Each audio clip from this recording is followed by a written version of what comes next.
Welcome to Ham Shack Reviews. My name is Vince, and today I want to show you two good sites for amateur radio. The first one is the responsive web DX cluster and DX analytic tools. It's called DX Heat.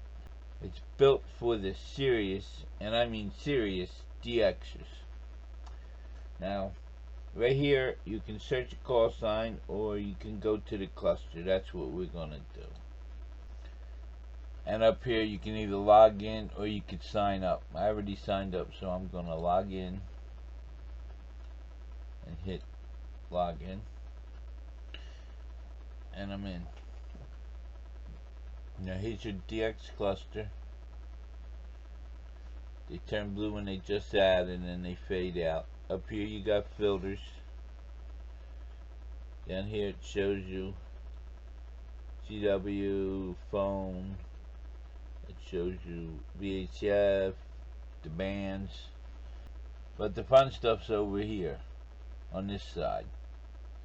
You got a real world DX clock on UTC time. Gives you the date and the year. Here you can search for a call sign, but you can also do that by clicking on a call sign. Oh, it moved on me. By clicking on a call sign and clicking QRZN.com. That will bring up their QRZN page. Here's where you can submit a DX spot. Most clusters have that, but here's what I like about this site. It's got a propagation report with 2 meters.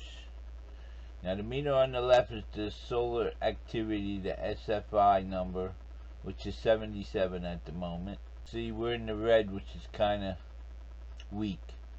Yellow's fair and green is good, and when you get way over here, it's like excellent.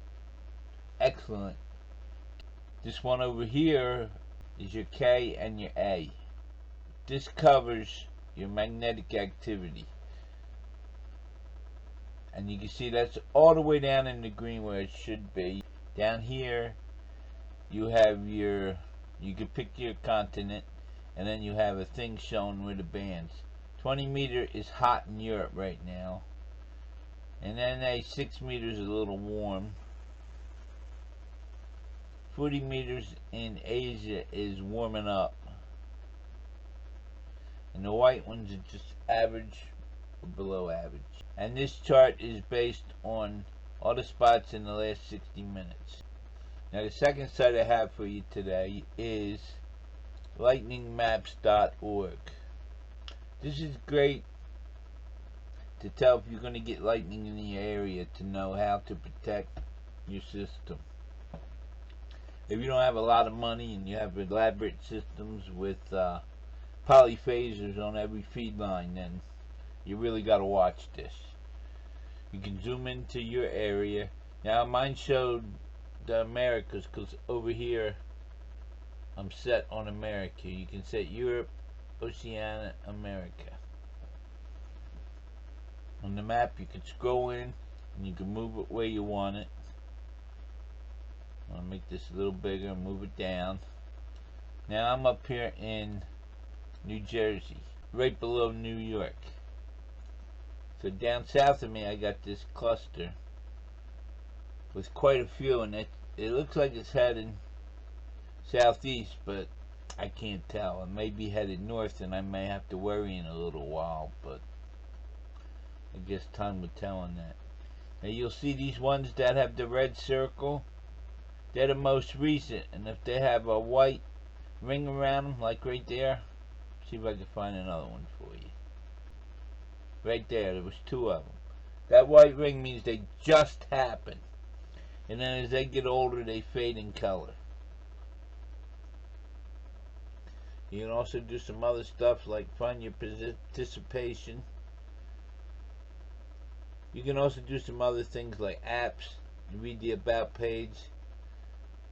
You can get participation, quote rain, if you log in.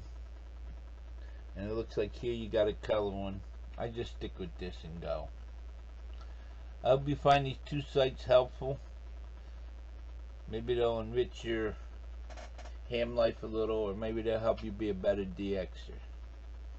Either way, subscribe, ding that bell, give me a like or share if you want to. 73s.